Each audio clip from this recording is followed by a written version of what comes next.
Good evening, ladies and gentlemen. Quizman Adam here, at your service. Welcome back to the Adventure Quiz. Now, tonight we are going to be dreaming of summer holidays during the picture round. The spotlight round is going to be putting your poetry skills to the test. A bit of a weird one. And with the audio round, well, we are going to be revisiting computer games in a way, but in a very different way. Obviously, more to come on that later on. Now, if you are joining us for the first time, a very big welcome to the family. There's lots of different ways of taking part. The easiest of all is just to sit back, relax and enjoy the show. Of course, it is a quiz, so you might want to write some of your answers down and you can mark them later on. Or if you want to go the whole hog, you can sign up for the DAP, the Digital Answer Pack, which will calculate your scores for you and enter you into the running to becoming one of tonight's winning teams. So, if you are ready, I know I'm ready, I hope you are, even if you're not, it's coming at you. We're going to be playing our first round, which is Fact or Fiction. So, I'm going to ask you, well, I'm going to read out 5 statements, and all you have to do is say whether you think they are fact or fiction. If you are using the Digital Answer Pack, you just press Fact or Fiction. So, let's kick off with your first one. In the Netherlands, all police cars must carry a teddy bear in the boot in case a child needs to be cared for. What do you reckon? Is that fact or fiction?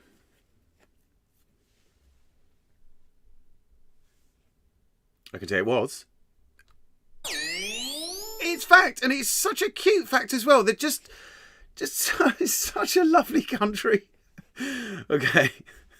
Your next one, number 2, fact or fiction. In the 1950s, some computers were programmed in ternary code instead of the conventional binary code.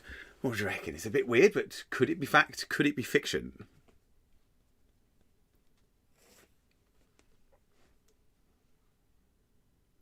I can tell you it is. It's fact as well. The Soviet Union were very much convinced of the system. It was cheaper to produce and had a lower energy consumption, but binary took over eventually.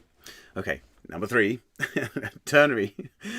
The 2003 invasion of Iraq was initially called Operation Iraqi Liberation, but was quickly changed to Operation Iraqi Freedom when it was realised the acronym spelt out oil. What do you reckon? Is it fact or fiction? You might have heard it as well, but is it factual or is it fictional? It is... No, it's fiction. It was a joke that was told by Jay Leno after one of the White House press secretaries got a little bit mixed up and messed their words up, but it's not the case. Okay, fact or fiction number 4. There are no bridges across the Amazon River. What do you reckon? Fact or fiction? There are no bridges across the Amazon River.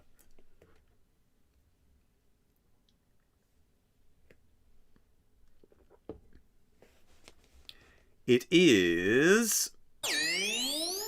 fact. That almost seems completely impossible. It just comes down to the fact that it's too remote and too wide in most cases. Crossings are... it's crossed lots of times, but it's always done with a ferry. The nearest bridge to it is on a tributary to the Amazon, and it's good, but the river is called the Rio Negro, so it's not actually the Amazon. So that's a pretty cool fact. Okay, final one now. During a White House visit, Boris Yeltsin was discovered completely drunk, wandering around Pennsylvania Avenue in his underwear, trying to call a cab to get some pizza. Could it be true? Or is there just no chance? What do you reckon? Fact or fiction? Thanks, Ed. It is. It's absolutely fact. Now, it happened quite a while ago, obviously. Clinton was in power at the time. And in 2009, Clinton was asked about the situation because it became more popular in the press. And he was asked how the situation ended. And he just literally responded with, well, he got his pizza. Very cool. Okay, fact or fiction over. Let's move on to the big mix. These are 16 general knowledge questions, starting really easy and then ramping up to some absolute killers at the end. In most cases, you're just pressing, for DAP users, the first letter of your answer. If there is any deviation from that, I will let you know. So let's start with question number 1. In which board game might you achieve a triple word score? So in which board game might you achieve a triple word score? If you're using a DAP, just press the first letter of your answer.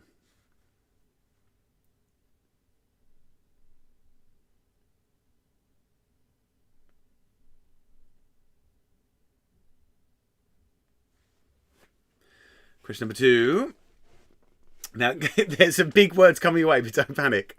What name is given to the metachronal rhythm achieved in sports stadia when spectators briefly stand up, raise their arms, and then return to a seated position?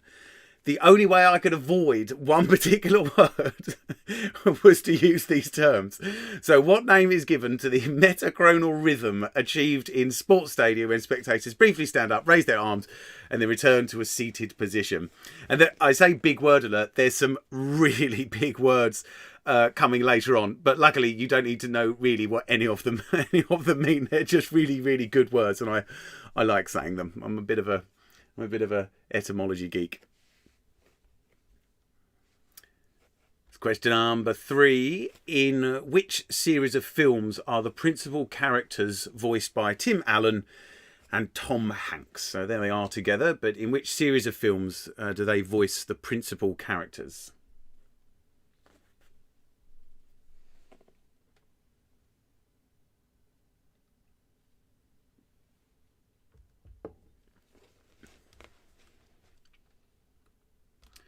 Number 4. Which instrument would you be playing if you were tickling the ivories? Tickling the ivories, but which instrument would you be playing? It sounds a bit street, doesn't it? Which instrument would you be playing as you were?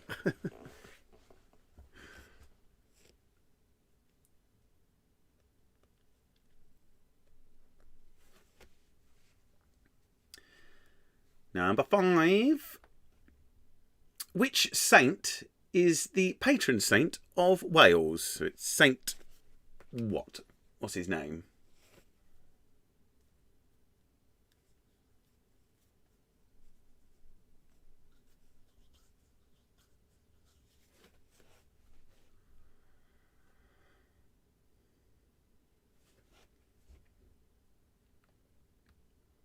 Let's go with number 6. In electronics and electricity in general, what is the opposite? Now, very much the opposite, because it's not actually an opposite as such. So in electronics or electricity, what is the opposite of direct current? So you can have a direct current, and then you can have another type of current. What's the other type of current? I say opposite just for ease of language, really, says the person that was just talking about metachronal rhythms. God. Anyway, you know what I mean by that question, hopefully.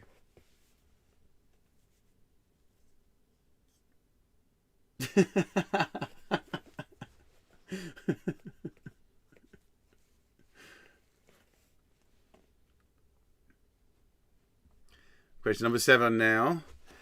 What name is given to the fin located on the backs of marine and freshwater fish? So that's your sort of typical Jaws fin, but what actually is the technical term for that fin?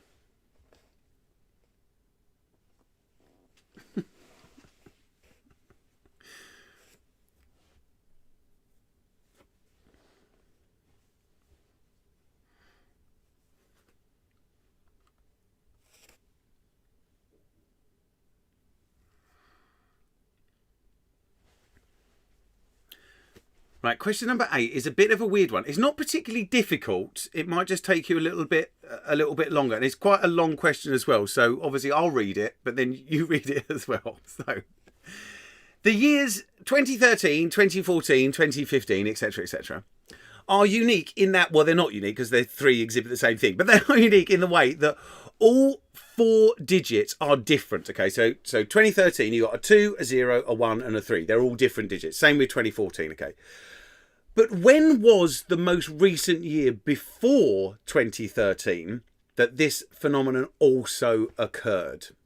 So it all came back to it like it was in 2013, but then go back in time with all of those years. So obviously 2012 wouldn't be the case because the 2 is repeated, the 2 and the 12. So keep going back in time until you get to a year when all of the digits in the year are different digits. I think I explained that quite well. I was worried about that, but I think I did. Please let me know in the chat if I haven't.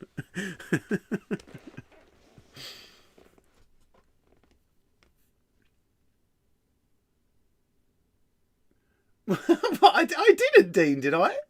Did I? Oh no, I'm sure I didn't.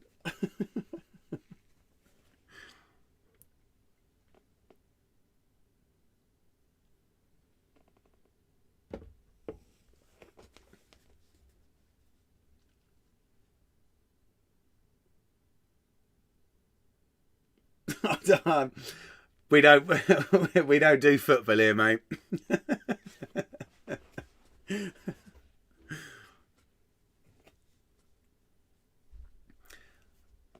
I'm going to move on to question number 9 because you can still keep working on that. Number 9, I said we don't do football, but we do rugby. So the Six Nations Championship involves teams from England, Ireland, Scotland, Wales. There's 4. But what are the other 2 nations? On the digital answer pack, you're going to be expected to press 2 letters and then go to the bottom, press OK. So the letters that are the first letters of the countries that make up the other nations in the Six Nations.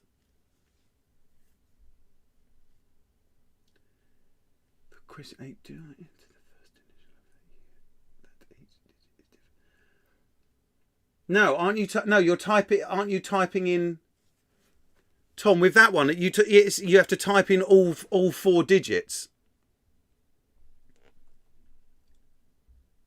Yeah, that's it. Yeah, thanks, Lucy. Yeah, just type the year. Let's say it was hypothetically 2012, which obviously it's not. You would just type 2012.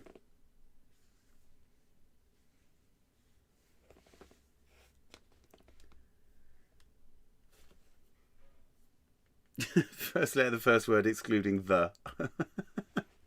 Right, number 10.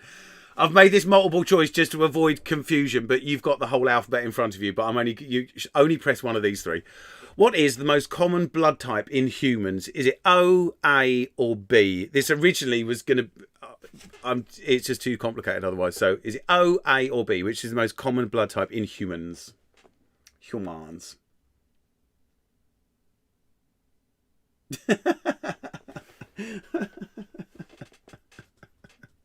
Is that not how everyone types?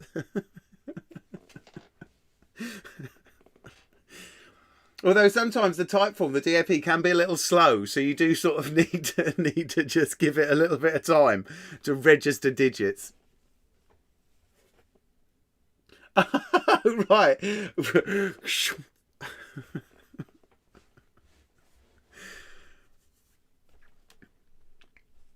Right, number 11. What type of bird is Big Bird from Sesame Street? Now, I don't want to destroy anyone's childhood beliefs or anything, but Big Bird technically is just a human in a costume. But hypothetically, what type of bird is Big Bird supposed to be?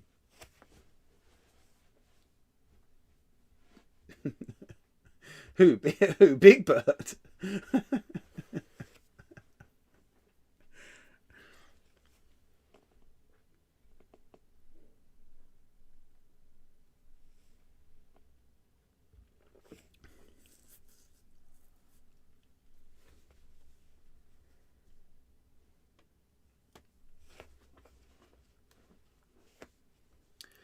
Let's have a go with number 12. Back to sport. To the nearest foot, it's an imperial measurement. So we're just going to go. I'm a metric man, but we're just going to go with feet for this because it is an imperial measurement. How high is the centre of a badminton net? So there's a 1 inch difference between the edges and the middle. Okay, so imagine yourself, bit of badders. How high is that the centre part of the net to the nearest foot? My face.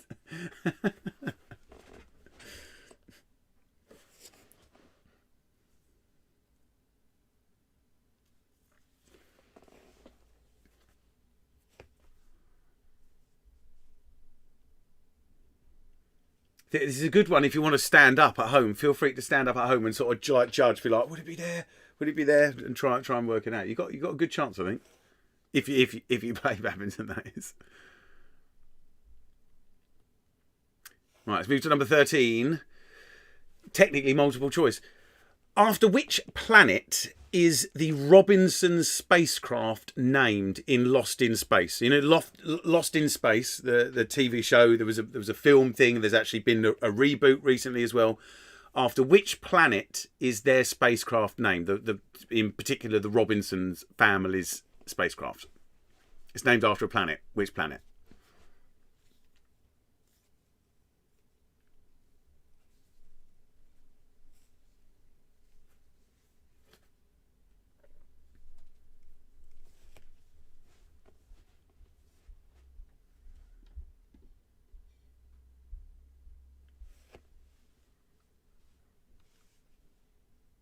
Number 14.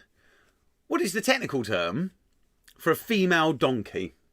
So what is the technical term for a female donkey? It's a cute photo, that, isn't it? It just makes me laugh. I can't guarantee that is actually a female donkey. I think I might need to be looking at the other end to know.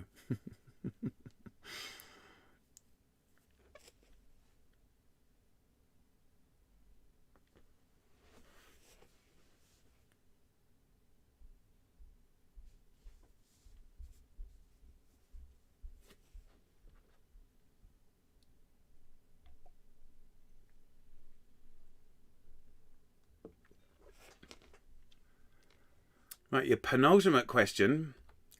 Lovely bit of Hollywood. Which male actor was the youngest to win an Academy Award for Best Actor? So we're after the initials of this chap, and so you've got the whole alphabet in front of you. You just have to press 2 of the letters. One letter representing the first name and one representing the second name. And you get half a point for each. So male actor, just to clarify, is male. It's Best Actor, but is the youngest to win the Academy Award for Best Actor. And incidentally, this does not include the juvenile Oscar or the Oscarette, which is sometimes referred to, which hasn't actually been awarded since 1961. So we're talking about an adult male. What was the selfie, Mark? He's saying that me being the donkey.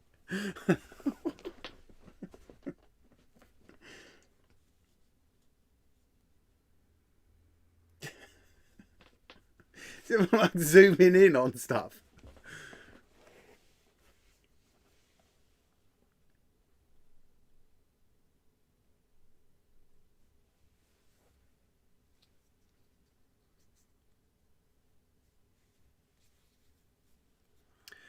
And then final question time. This is like, I just think it's kind of in that area of killer because it could be anything. But it's just really interesting to know as well. I really kind of geeked out in this question. So, number 16. What is the world's best-selling drug, measured by revenue, used to treat? So, the world's best-selling drug, like if you measured all of the drugs by how many, and these pharmaceutical, of course, like. Yeah, you measure them in terms of the revenue that they make. Well, I'm not saying that it's worth that amount of whatever. It's just how much you rate them by how much revenue they actually make for that particular drug, and then you have a look at the top one. What is that actually used to treat? So, what do you reckon?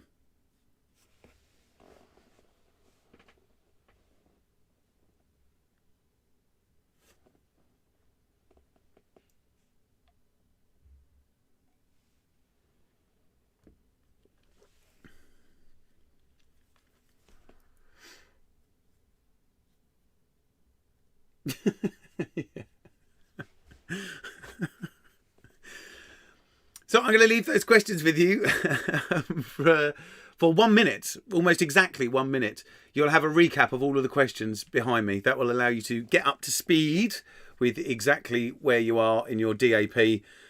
And then hopefully you will be ready to get involved with the poster round. Oh, and it's all about holidays. I can't wait.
And we're back in the room, ladies and gentlemen. There was your little recap of all 16 questions.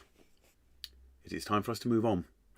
And we move on to our picture round.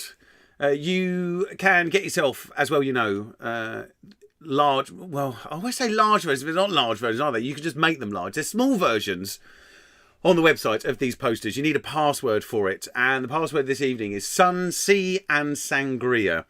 So type in some sea and sangria, and then in your own time you can have a look at those posters. But you're still going to have to abide by the time limit that we're doing, because I will guide everyone through these, okay? So, start with our first poster. For this one, all of your answers are countries. They're not company names, they are countries. And you are selecting the first letter of the country that is represented by the livery on the fins of planes. Some of them are easy, some of them not so. And we'll get them all. I'll give them all to you twice. So there's number one. Which country? Which country? Not the company. Which country is represented by that one? There's number two. Like these are all flag carrying airlines. That's what I'm trying to say. Number three.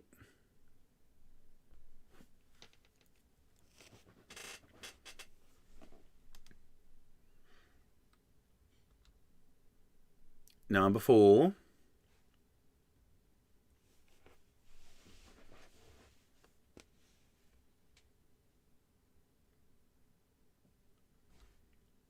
Number five.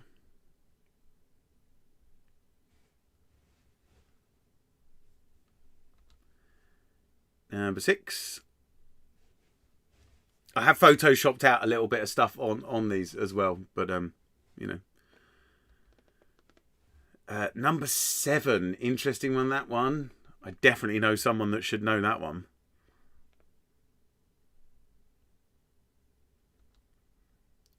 Number eight.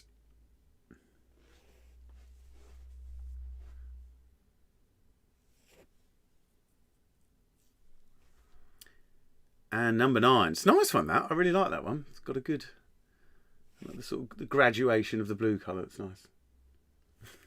It's just it's not an art class, Adam. Jeez. Right, let me do those for you again, mainly just to give you a little bit extra time. Let's hope that it goes back. Do you remember last week? Everything was going massively wrong. Oh no, we're back in. Yeah. I managed to get rid of the gremlins out of OBS as well, you'll be pleased to know. Although I shouldn't speak too soon. With some wood, touch wood. So there's number one. Number two. Number three.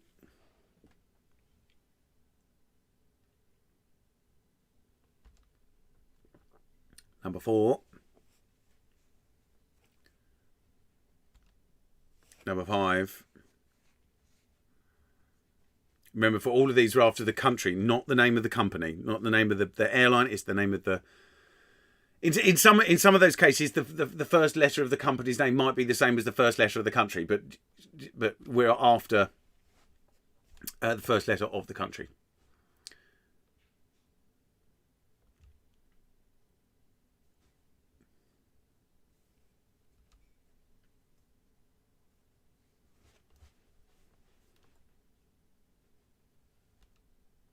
There we go, number 9. So the next poster, oh God, it makes me just so jealous. Beaches. We're off the plane and now we're going to hit the beach.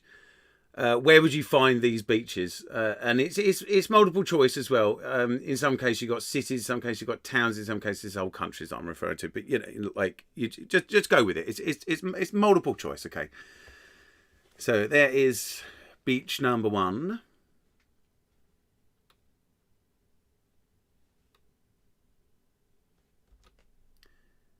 Beach number 2.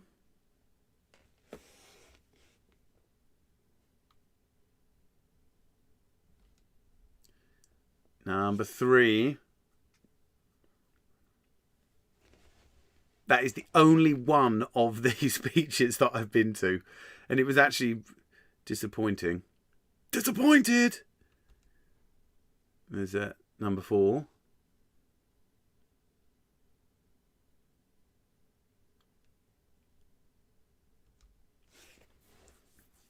Number 5.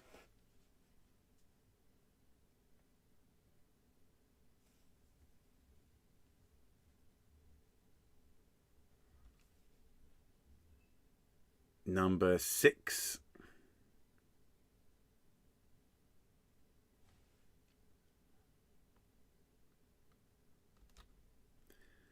Number 7. So cool architecturally. Look at me just getting excited. I'm not really a beach. I am a beach person, but I like to explore the beach rather than to just lay there. There's number 8.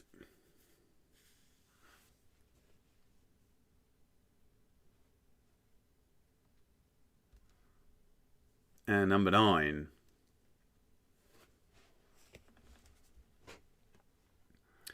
Right, let's do them for you again. By the look of the chat, I'm not even sure anyone's even listening to me. you just bang on the website. Just turn the volume down really low on me. Be like, Adam, can you just shut up and let us just get on with the quiz? Number 3.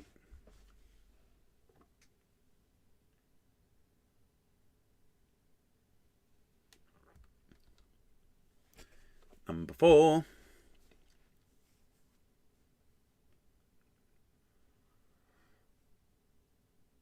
Yeah. Just got some like chill out music going, bit of sort of like waves lapping the shore.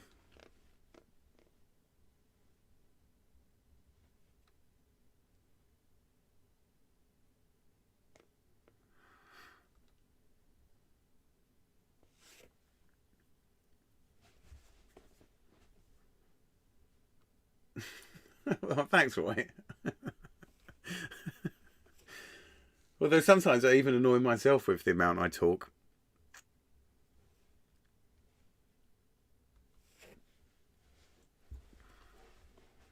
It's number 8.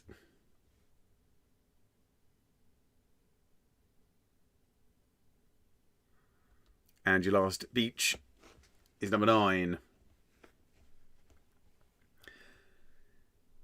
Okay, final poster now, poster C, and we're looking at just tourist attractions that, you know, if you go there, you've just got to see them, that sort of stuff.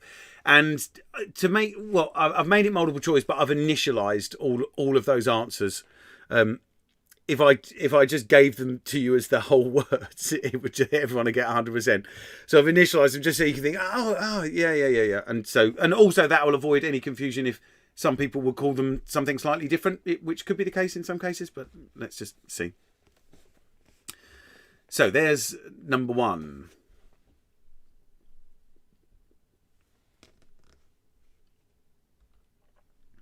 Number 2.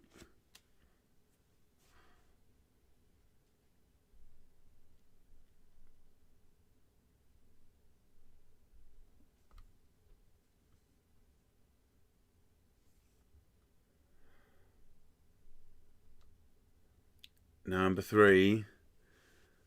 Beautiful the way that's lit up.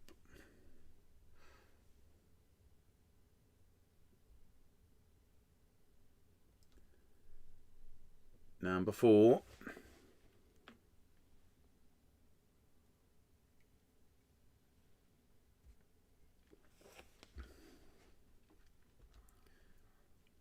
Number 5. This is the one where I was thinking, I have known other people refer to that as something different, a little bit still accurate, but try and think what, well, initialisms wise, what it would be.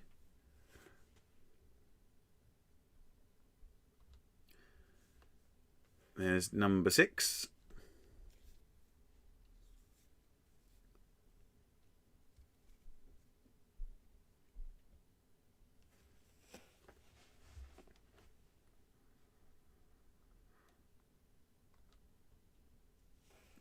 Number 7.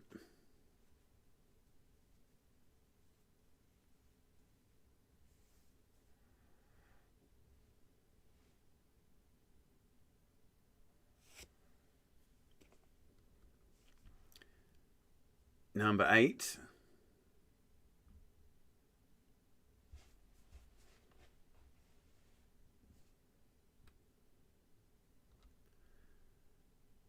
And number 9.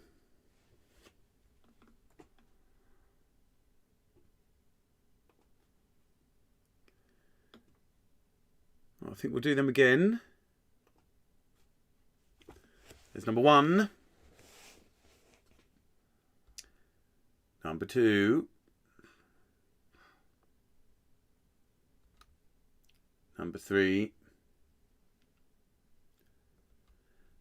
Number 4. I feel like I'm actually on Sesame Street, just counting, just slow counting. Number 5.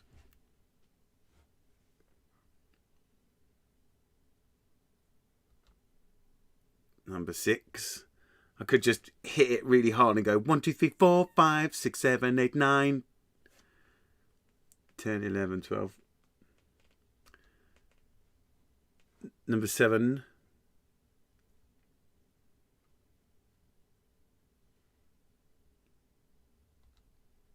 Number 8.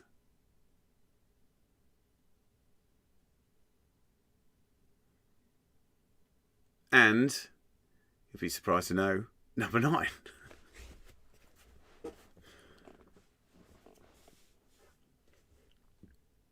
Okay, that brings us to the end of our post around. We are now going to take ourselves a little 5-minute break. During that break, I'm going to introduce you to the Brainteaser. The jar is always filled with something, and there's a question. This evening, it's filled with these monkey nuts.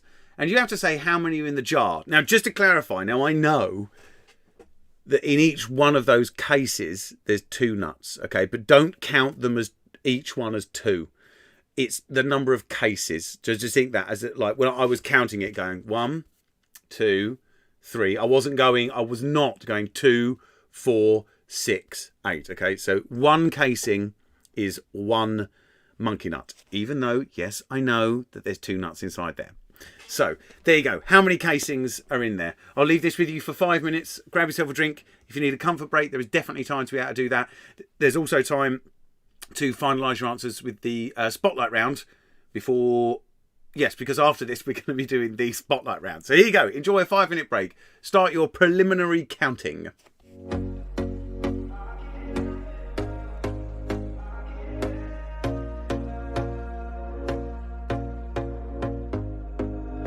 Here we go again. Trying hard, but you wanna be my friend. Ain't no place to hide, ain't no one to run to. Here we go again. Call my bluff, I'ma be here till the end. I'm the one you ride, I'm the one you ride to. If you don't wanna change, ain't no place to hide, ain't no one to run to. If you don't wanna change, I can help you out, I can help you out, I can help you out, I can help you out, I can help you out, I can help you out. Here we go again. Time is up and I'm calling up my friends. Ain't no wonder why, ain't no one to ride to. Here we go again. Call me up and you wanna be my friend. I'm the one you ride, I'm the one you ride to. If you don't wanna change, ain't no place to hide, ain't no one to run to. If you don't wanna change, I can help you out, I can help you out, I can help you out, I can help you out, I can help you out, I can help you out, I can help you out, I can help you out, I can help you out. Look, if you don't wanna change, ain't no place to hide, ain't no one to run to. If you don't wanna change, I can help you out, I can help you out, I can help you out, I can help you out,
And we're back from your lovely little 5-minute break. Hope you're all back at your screens. Okay, it is time for Spotlight Round fun. Like I said, we kind of like put it... I did mention poetry, but you don't need to know anything about poetry.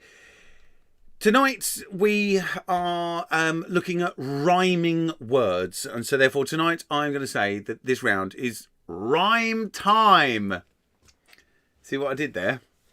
So, more specifically in this round, we are looking at things known as closed pairs or a closed pair. Two words that rhyme with each other and only with each other. So in other words, there is a word that only has one true rhyming word, according to the Oxford English Dictionary.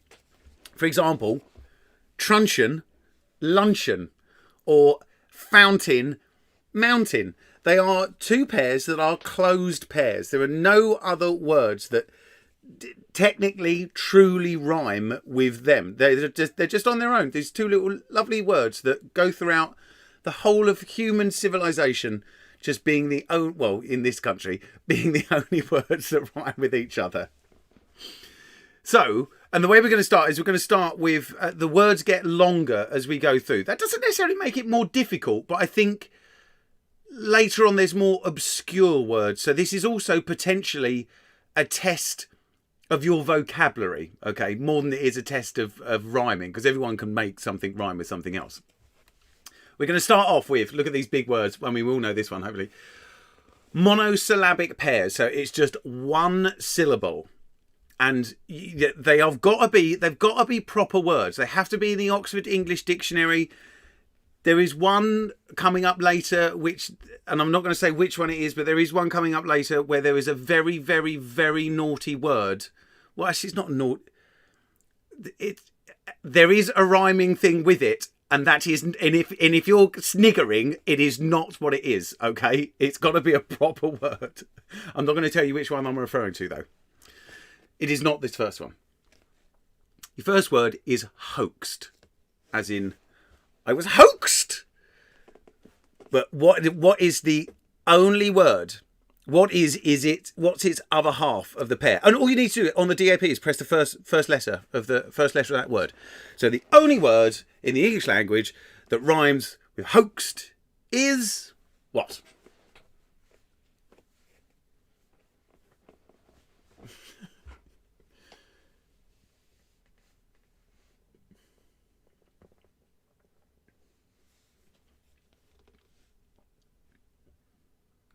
Number 2, what is the only word in the English language that rhymes with lounge? I'm not quite sure why I said it like that. Lounge. There is only one word that rhymes, that truly rhymes with lounge.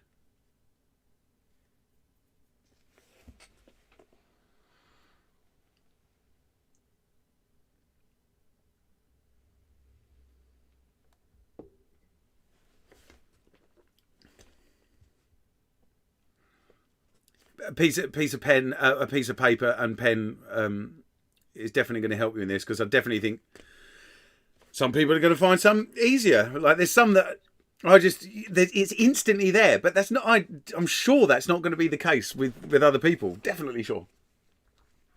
Number 3, squelched.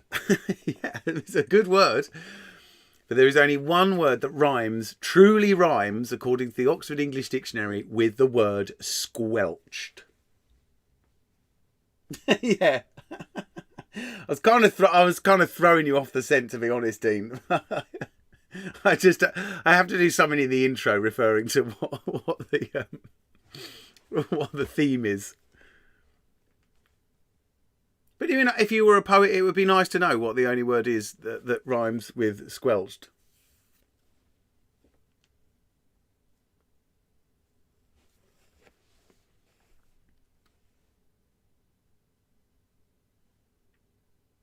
And number 4, which is the last one of our monosyllabic pairs, is the word valve. Valve, as in, like, you might open a valve. Well, I mean, that's just it. It's there. It's a valve. There's only one word that rhymes with valve.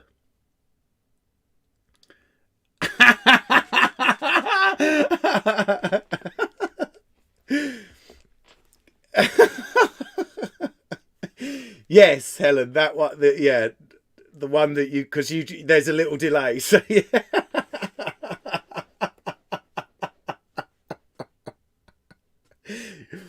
You were the last person that I would have thought would know that. Well, actually, no, you're not actually. Oh, am I blushing? I feel like I've suddenly got a lot hotter.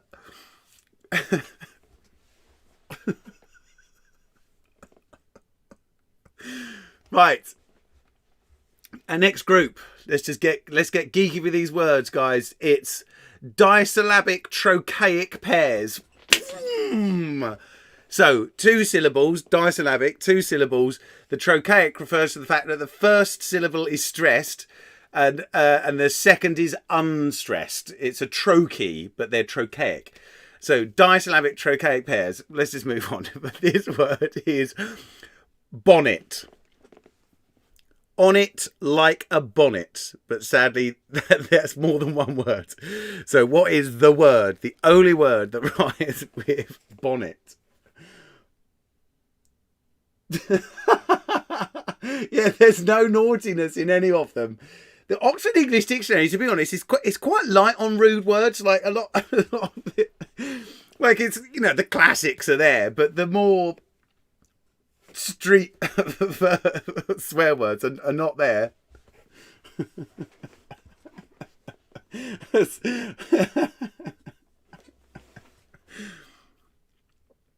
Okay, number 6 is ribbon. Ribbon. There's only one word that truly rhymes with it. Also, remember, it's got to be. I don't think there is, but if there is one where it's the last syllable that is stressed, then that's not trochaic, so that can't be the answer.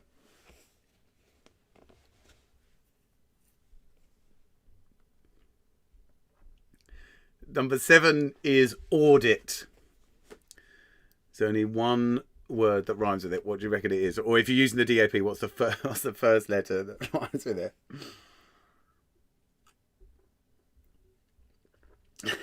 Yeah, let's unite, and we'll petition them to include all of the naughty words that we're sniggering about. And number 8 is launder, as in, like, you know, money laundering, to launder, well, not necessarily launder, but that. Sounding like that is 2 words.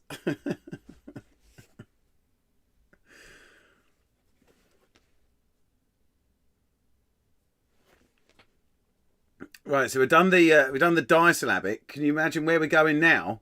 This is we're going to trisyllabic dactylic pairs. What? So trisyllabic dactylic pairs. So these are 3 syllables. The first syllable is stressed and the second and third are unstressed. So trisyllabic dactylic pairs. Your first word is analyst. Analyst.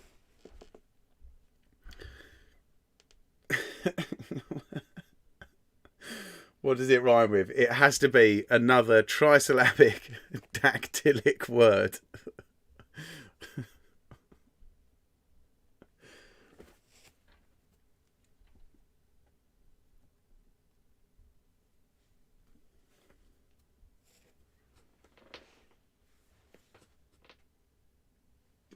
I'm sure you're doing it, but make sure you go through the whole alphabet in your head.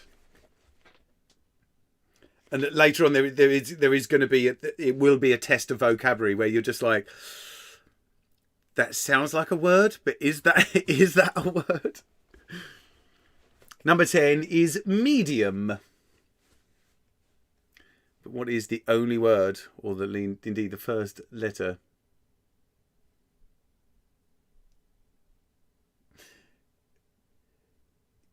Yeah, I think it's a tough one as well, Nina. There is yeah. How do you say it? Like, no, I think you would say I think think you would say the answer with the same accent. I can't, but I don't think it's accental. Is that a word?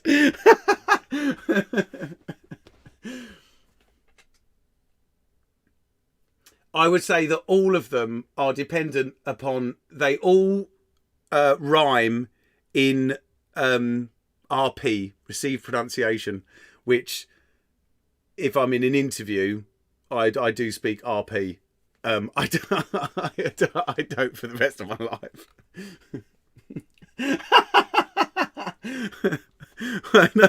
Number 11 is modulate. Modulate. I reckon the only word is.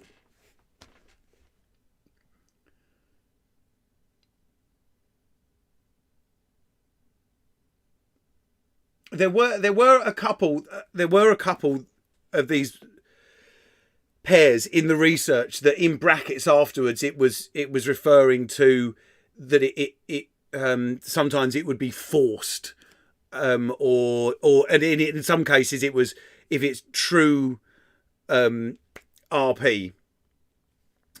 But I didn't pick those ones. I just went with the standard ones. Yes, OED, Oxford English Dictionary. How does anyone else modulate rhymes with it? And then number 12 is javelin. Javelin. There's only one word that rhymes with it. And you've got a 1 in 26 chance of getting all of these right, okay?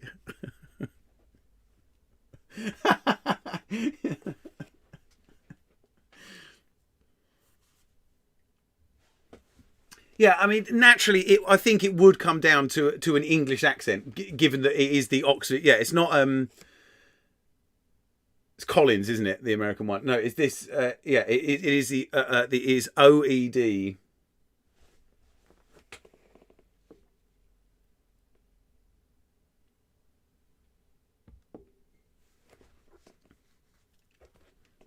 Right, and then your final group. 4 syllables and 4 syllable words are known as tetrasyllabic. So, your first word is lacerated. Lacerated. There's only one word that rhymes with it, but what do you reckon it is? Not a particularly pleasant word, is it? Lacerated, I have to say, but it's interesting all the same.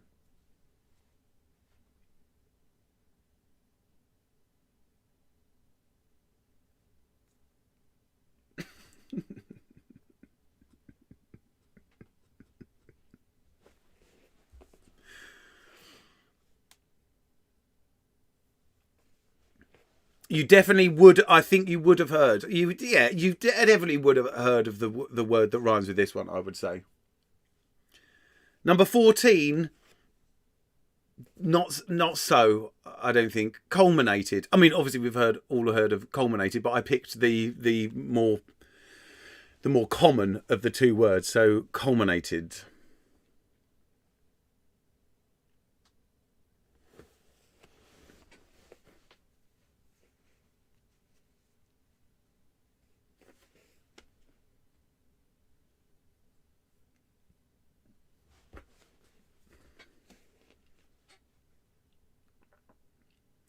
I think we do have time to go through these again. I know really all I do is just gives you a little bit of extra time because I know you're jotting stuff down. I mean, I can't see you're doing that, but I'm almost 100% sure you are. But when we get to the end, I will just go through them just to sort of recap people, and you can have your final guess. 15 is treacherously. Treacherously.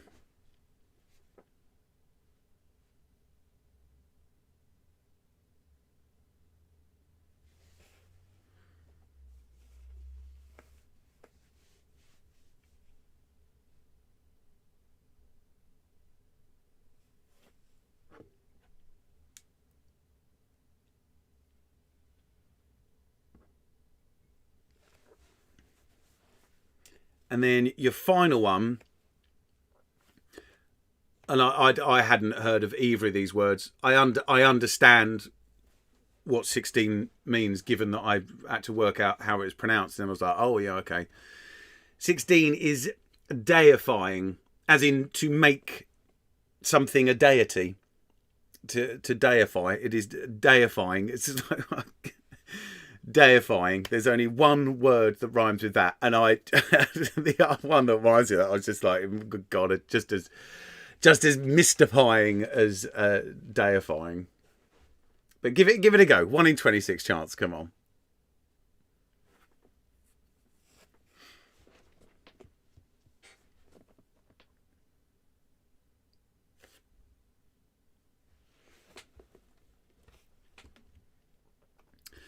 Right, so I'll just go through these, well, not quickly, but we'll just return to our monosyllabic pairs. So one was hoaxed. 2 was lounge. I think anyone tuning in now, just on YouTube and just having a look and be like, there's a live thing going on. Let's have a look at that. They're just going to think this is a language class, aren't they? They're going to immediately just be turned off by the monosyllabic pairs, unless you're massively into monosyllabic pairs. 3, just it's a lovely word, isn't it? Is it an onomatopoeia? Squelched. And number 4 is valve.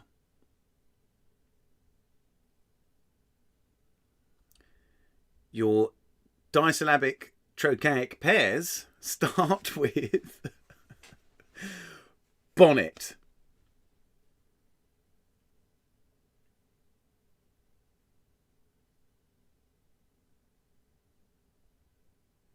I mean, yeah, it's a good.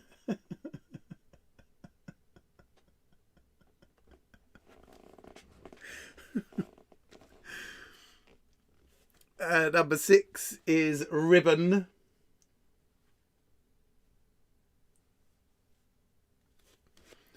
I'll leave that up because you are giving clues there, but I'll leave that up because it's funny.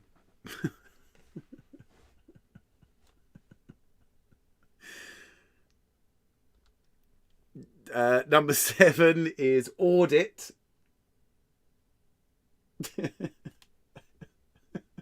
The thing is, though, if you actually read Casper's, then you put in Helen's suggestion.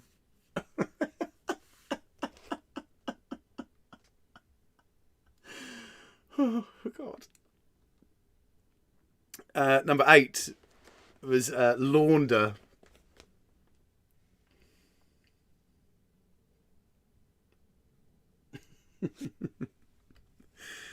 Right, the trisyllabic dactylic pairs. Now, make sure it is a trisyllabic dactyl. And 9 was analyst.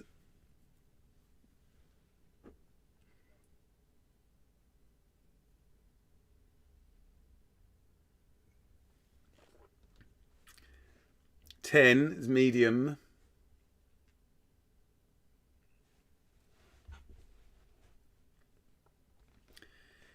11 was modulate.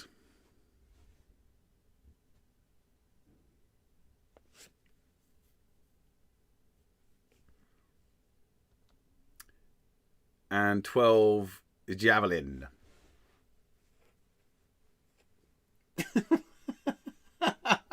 That's good, I like that.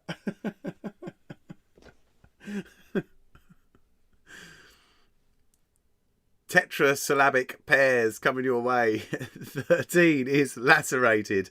These are all just phrases I never thought in my life I would ever live stream on YouTube and say, tetrasyllabic pairs coming your way. Your first one is lacerated.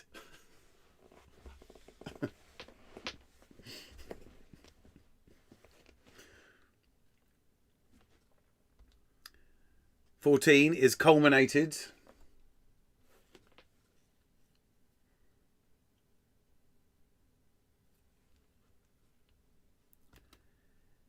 15 is treacherously.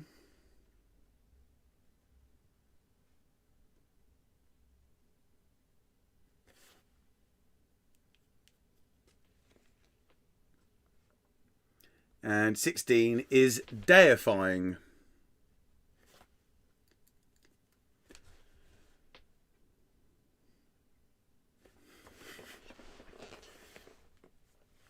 Okay, I think it's, is it time for us to do audio? I think so. We're actually running perfectly on time this evening. Always note, audio should start at 9 and we are 9:01. So that's, well, that means we're running a minute behind, but, you know, good to be on course relatively. So it's time for audio round. Now, I did say to you that we're going back to the world of video games and computer games, you know, like we did last week. But I did tell you it's very, very different, okay? You don't have to be into video games to know. Tonight we are looking at something called chip tunes. A chip tune is effectively a song that sounds like it's being played on a Game Boy, like an 8-bit system or whatever it's got. It's so long ago I can't even remember what it is. But anyway, so it sounds like a computer game theme tune. But they're not computer game theme tunes. They are television theme tunes that are played in a chip tune style. And you have to pick from this list coming at you which television show it is. So there's 14 in total. I've initialised all your answers there. Be careful with the BB and the BBT there at the top. So, you know, I don't think it's going to trip you up, but I just want to make you sure you don't just go BB when it should have actually been BBT or the other way around, okay? Yeah, John, this is the nerd show, is it not? Like, so let's start off with number one. You hear them all twice as well, okay? So which TV show is this the theme tune to?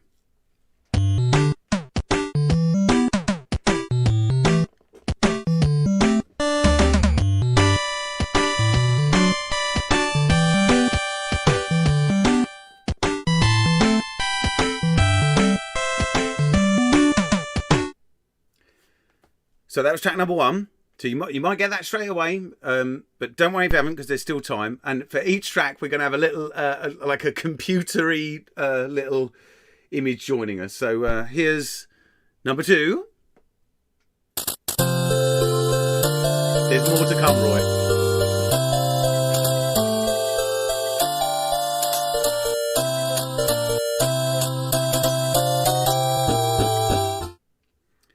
Let's go to number three now. We're going to hear them all twice, but here's number three for the first time.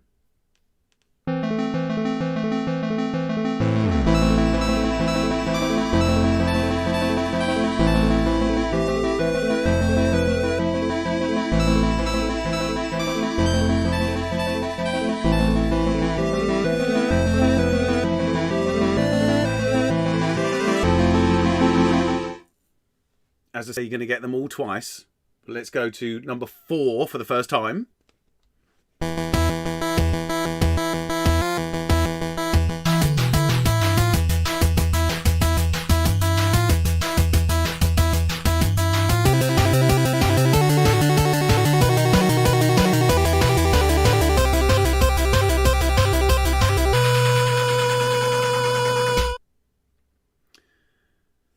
Let's have a go with number five.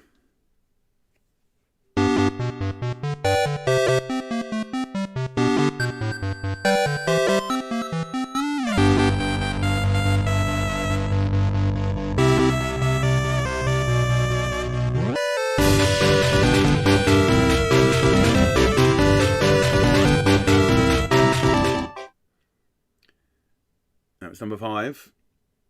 Here's number six.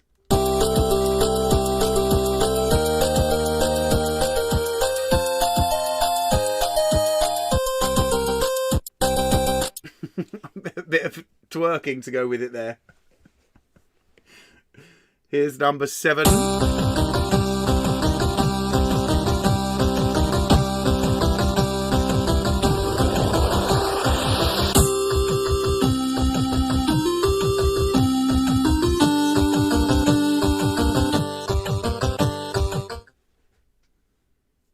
Got 14 of this in total. Here's number 8.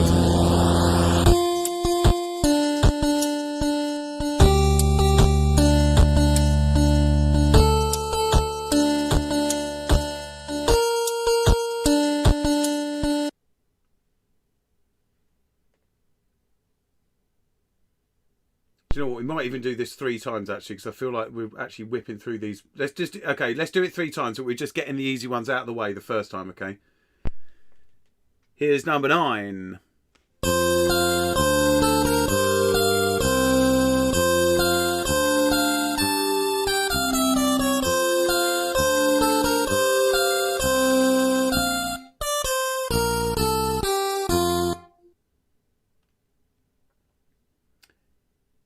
Here's number 10.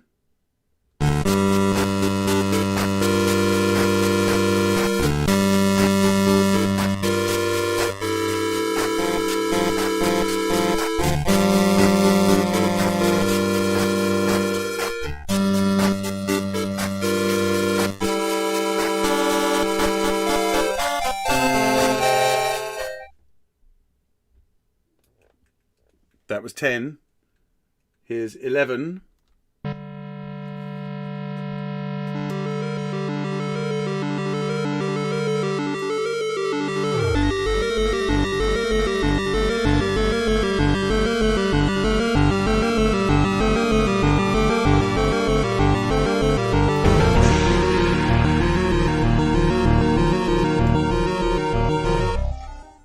Sorry, there's parts of my set falling apart. Here's number 12.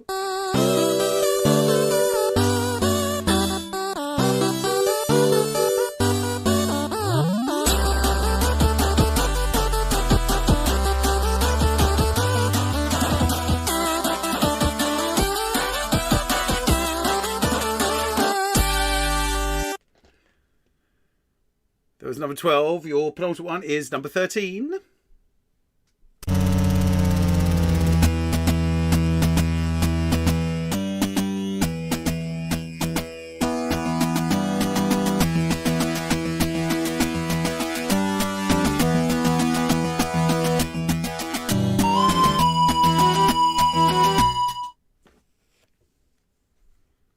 And number 14.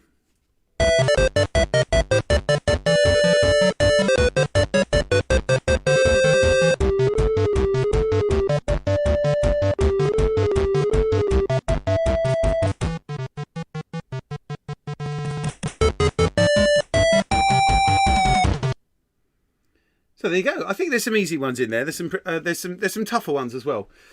So let's do them all again for you. Hang on, I need to take us back. Oh, that means I'm going to lose all my little friends.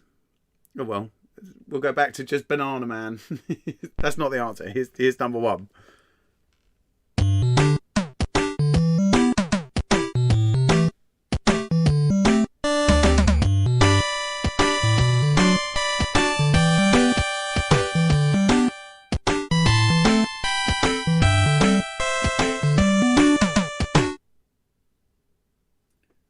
That's number 1. Here's number 2.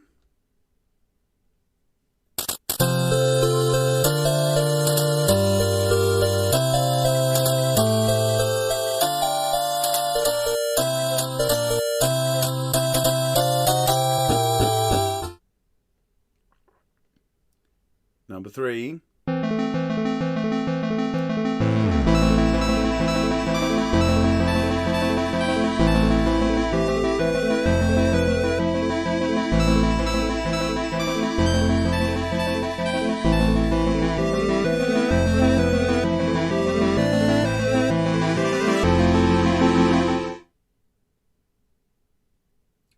Number 4.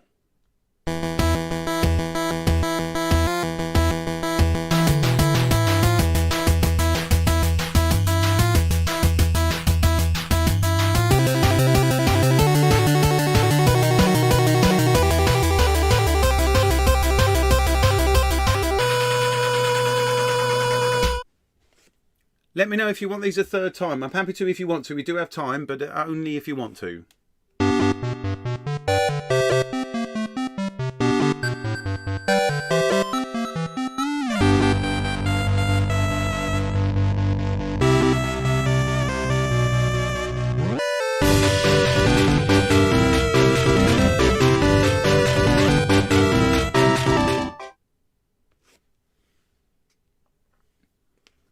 Here's number 6.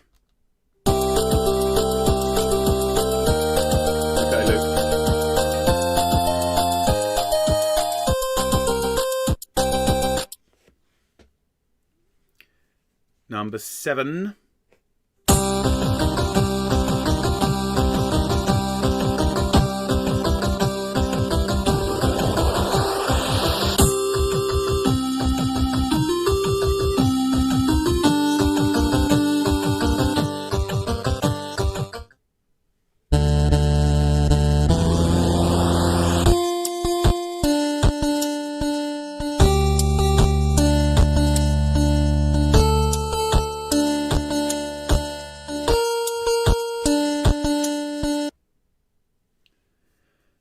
Number 9.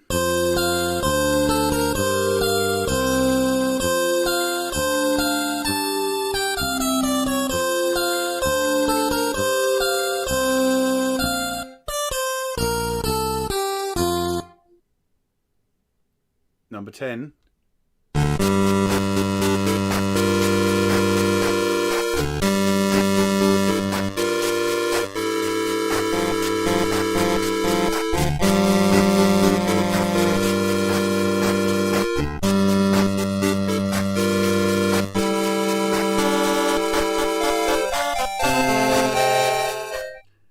We're at a 50-50 point now. We're having it a third time. So bowl on in on the chat if you want it again.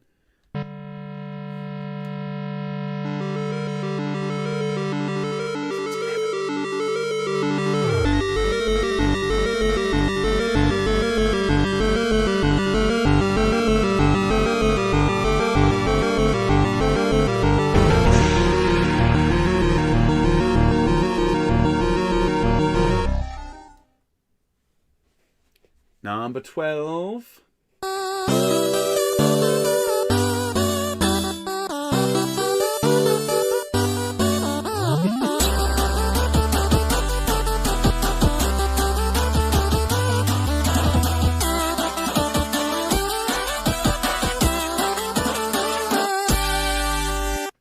Graham, that's like a red rag to a bull, that is, mate. It's number 13.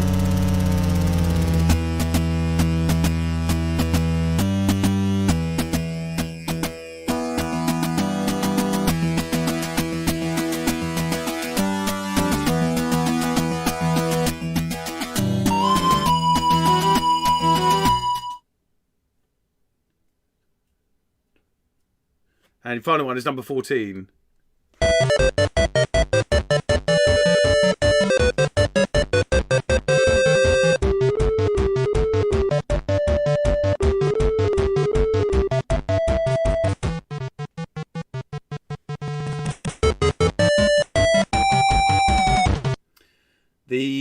The nays have taken it, which means that we and then Guy, you're just adding, I think it's salt to the wounds or insult to the injury, whatever. Yeah, we're fine. We are now going to be moving on. But just before we do move on, because we've got Quizmo round next, I'm just going to give you a 1-minute break, and that is going to allow you to have a look at the brain teaser if you're already done with this. And if you aren't done with this, now is the time to start pressing your answer. So a little 1-minute break just to recap of the brain teaser, and then it's Quizmo round time.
And we are back in the room after one little break. It is now time for the Quizmo round. Now, there's going to be a lot of panic going on. let me tell you, no calculators straight away. We are dealing with grid reference addition. In a moment, there's going to be a grid on the left-hand side, right? Quite a big grid that's containing numbers. And what you need to do is find each number in the grid using the reference. So it could be A1, it could be F3, it could be H11, okay? You have to find those numbers in the grid. On the right-hand side, there will be some equations that, rather than the actual numbers, you have the grid reference in which you need to find the number. And it's all about adding them together. There's no multiplication, there's no deduction, there's nothing. You're just adding up all of the numbers that are referenced in the grid. You need to just enter in the total of all of those into the DAP. Numerical things only, don't write out answers in words. And the length of the sums does increase. So we start off with just 2 grid references that you need to find. Then we go to 3, then we go to 4, and then you go to 5. 1 point for each of your correct ones. And as always, you're not in any way expected to finish this entire thing. It's just about getting as many points as you can within the time allowed, because it is only a 3-minute challenge.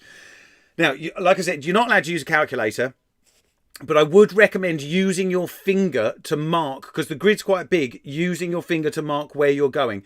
That's going to be an issue if you have a touch screen, okay? So go easy, because if you touch it, you're going to pause the whole thing. I'll leave it up to you. But basically, there's a grid on the left. Find the numbers that you're expected to find. And on the right-hand side, you've got equations, equation 1, equation 2, equation 3. You have to do the rest. Don't expect to finish it all. So, ladies and gentlemen, without further ado, your 3 minutes starts now.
So you've got 2 minutes left to go now.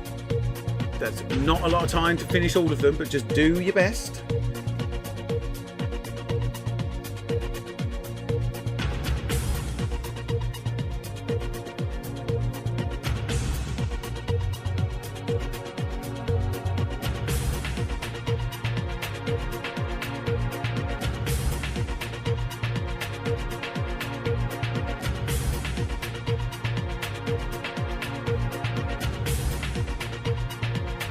Halfway through now, 1.5 minutes down, 1.5 minutes left to go. Remember, this is not about finishing, it's just being as accurate as you can under pressure.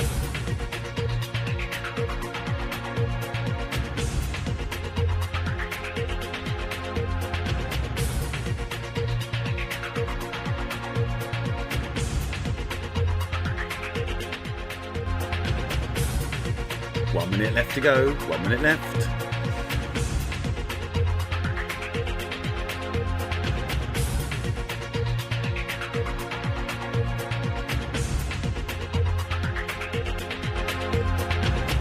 Five seconds.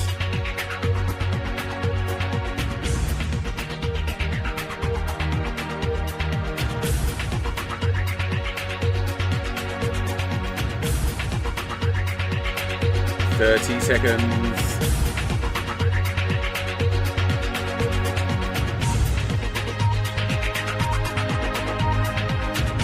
20 seconds. 15 seconds. 10, 9, 8, 7, 6, 5, 4, 3, 2, 1, 0. And your time is up, ladies and gentlemen. Congratulations, you have completed the AdVenture quiz. Now, all that remains for you to do if you're using the DAP is to submit your answers. In about 5 minutes time from now, I will be taking a swipe of all of the answers, and I'll be back in about 15 minutes time giving you some great little sort of statistics as to how well each of the teams did. I will obviously be giving you the answers and ultimately giving you the names of our winning teams. I'm going to leave you over this 15-minute period just with the community corner.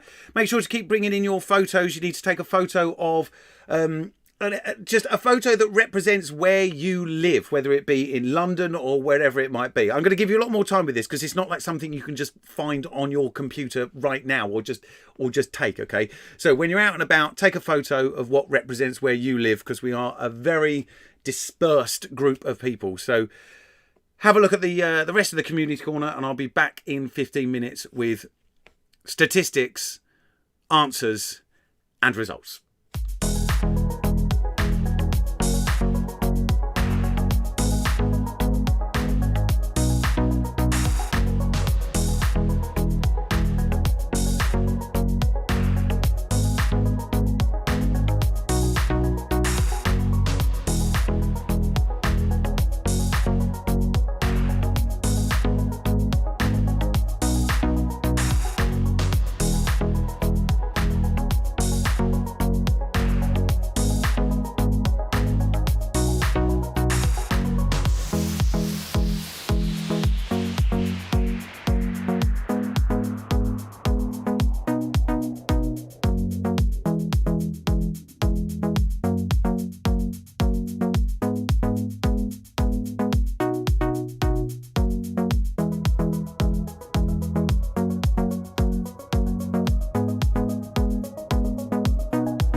And we're back. Woo! Okay, right, let's do it. Calculations all went okay. So let's give you your answers then.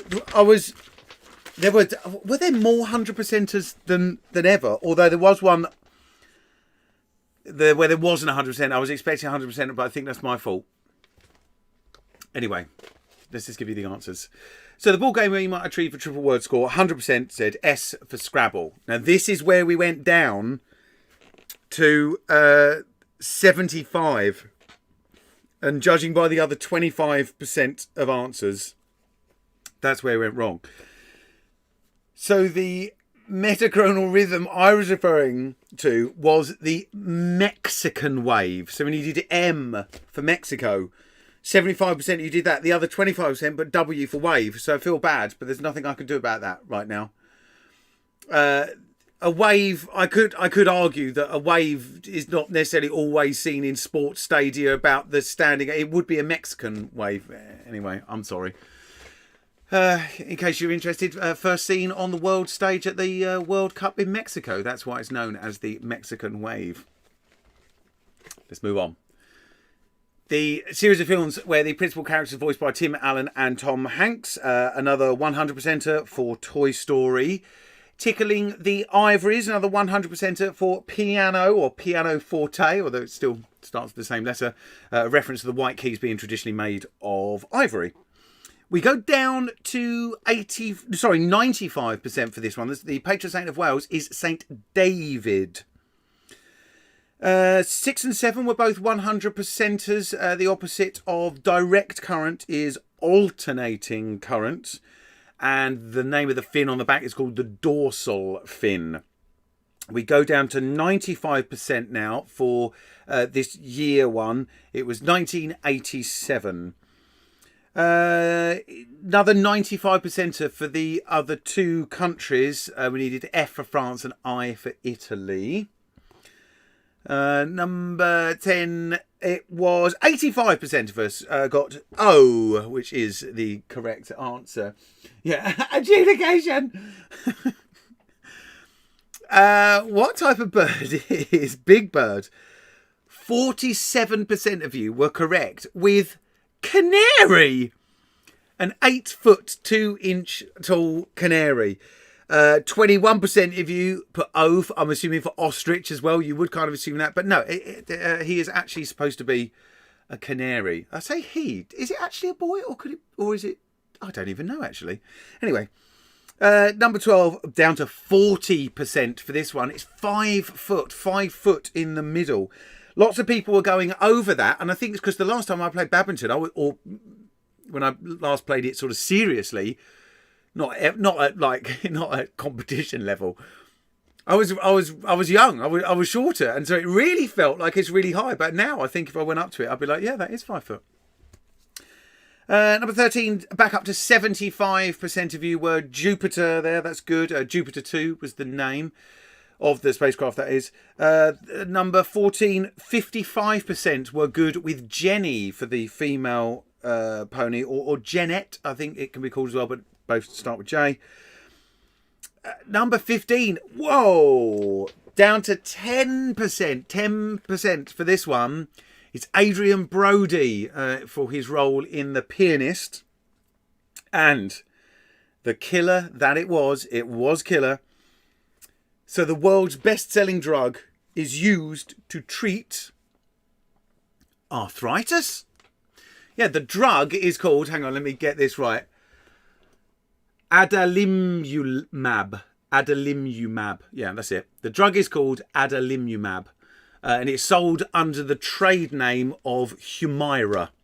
It sold $20 billion of it last year. Amazing. I think arthritis afflicts a lot of people, and a lot of younger people as well. So, yeah, there you go. Well done to adalimumab. So, post around time. Yeah, it was.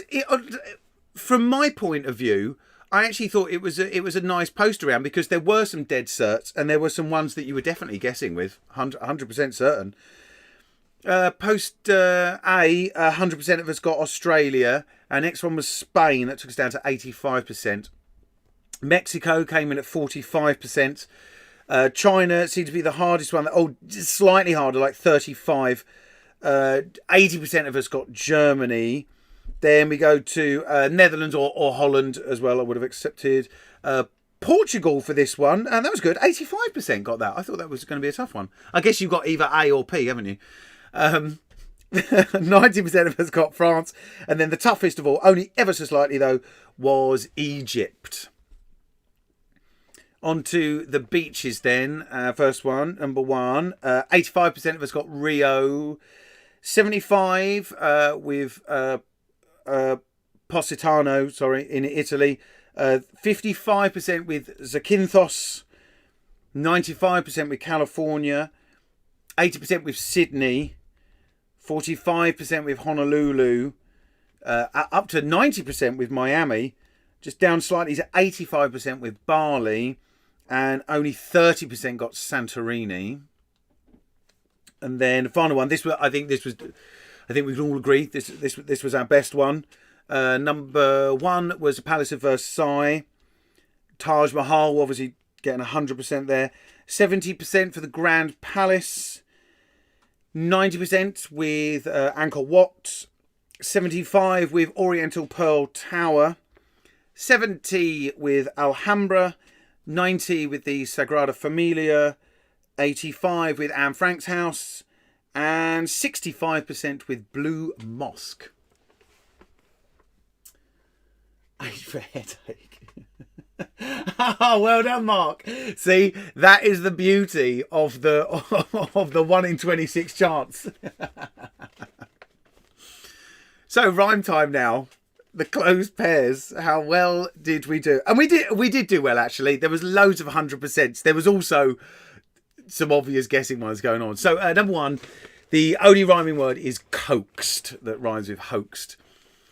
Lounge was scrounge. Squelched was belched. Valve was salve, as in like a cream or an ointment. The disyllabic trochaic pairs. Bonnet was sonnet, a fixed verse. Ribbon was gibbon. Audit was plaudit. And launder was maunder. It is to speak in a disorganised manner, or like sort of aimlessly, sort of just chatting away. Exactly what I feel like I'm doing now. I am a right maunderer. Trisyllabic dactylic pairs. Oh, sorry, I beg your pardon. We went to... What's going on? Okay, analyst was panelist. Medium was tedium. Modulate was nodulate, to form nodules. And javelin was ravelin, which is a triangular fortification often found in castles. The tetrasyllabic pairs. What are you saying? For what? For launder? Squander launder? Am I getting confused? And maybe that is accental. Lacerated is macerated. Culminated is fulminated, to express or protest strongly. Travelling. Treacherously is lecherously. And deifying is reifying, which is to make something that is abstract seem more real. The potential rude one was the squelched, belched one. It's not a word. Look at what's that? It's like street. Is it called Street Dictionary or something? There's or Urban Dictionary. Urban Dictionary. Look it up in Urban Dictionary. No, the belched wasn't the really naughty word. The naughty word was the one that. Thank you, Helen. Yes, Urban Dictionary.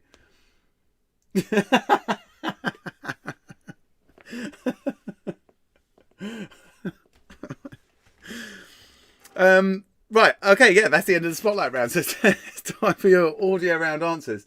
Nina, was this the squander, wander, ponder? What was that to rhyme with? The launder. Do you say launder, launder? Let's call the whole thing off. That just came to mind. I haven't been waiting all night to do that. Okay, chip tunes, here we go. Again, really well in this. Number 1 was QI, my little friends. I do like them. Number 2 was Happy Days. Number 3 was Downton Abbey. Number 4 was the Mighty Morphing Power Rangers. Number 5, this is where we started to get tricky with this one. Number 5 was Shameless. Number 6 was the Teenage Mutant Ninja Turtles, or Heroes as we had to refer to them as here. Number 7 was Game of Thrones. Number 8 was Breaking Bad. Number 9 was Jeopardy. Number 10 was Law and Order. Been a while since I've watched that. Number 12 was The Walking Dead. Sorry, 11 was The Walking Dead. 12 was The Big Bang Theory. That's what I'm saying, because you could... A lot of people... Well, I would just say Big Bang, but it's technically Big Bang Theory. We worked our way around that, though, don't worry. 13 was Doctor Who. And 14 was Looney Tunes. So, well done on that. It was actually some good results. Quizmo round time coming at you. I'm just so, like... You really like maths. A lot of you really like maths. Absolutely smashed it out of the ballpark. It was so cool. So enjoyable. Oh, I should get a little bit out of the way. Hang on. So there's your answer. So we had 14, 19, 33, 21, 36, 33, 22, 38, 23... 76. It's like I'm now doing the Sesame Street counting, but on acid. 23, 76, and 40. Well done. Points boost. Now this was It was not. I felt bad about that really tough one that we did recently, so I wanted to make them slightly easier. So the 2 cities, and the question that was posed was in which country are both those cities? They're in Italy, of course. We've got Milan and Genoa. And then, time for results. Brainteaser. Okay, so the average of the Brainteaser came out at 267. Oh, hang on, sorry, I should introduce. Well, you know what it is, but how many monkey nuts are in the jar? The average came out at 267. The answer was 261, which is very, very good. But we do have people, or teams individually closer with their guesses. Normally, the wisdom of the crowds takes it. So in 15th place, with a guess of 316, 55 away, it's Frat Pack. Well done, Frat Pack. In 14th place, with a guess of 209, 52 away, is Fake Brews. In 13th place, with a guess of 211, 50 away, it's the Mint Imperials. In 12th place, with a guess of 304, 43 away, is Hammersmith Busters. We then go to a 41 away, with a guess of 302. In 11th place, with Kebab Machine North. In 10th place, 31 away, it's Misfits. Well done.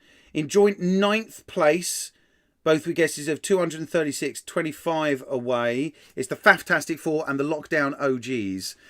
In 8th place, with a guess of 24, 237, sorry, with a guess of 237, 24 away. See how I'm going a little bit slower at the moment, and that always helps, because when I go quick, it messes it up. Oh, I've lost my place now. In 8th place, with a guess of 237, 24 away, it's Pressbox. In 7th place with a guess of 284, 23 away, it's Jar Jar Thinks. In 6th place with a guess of 239, 22 away, it's Corona No Lime or Moronic and Alone.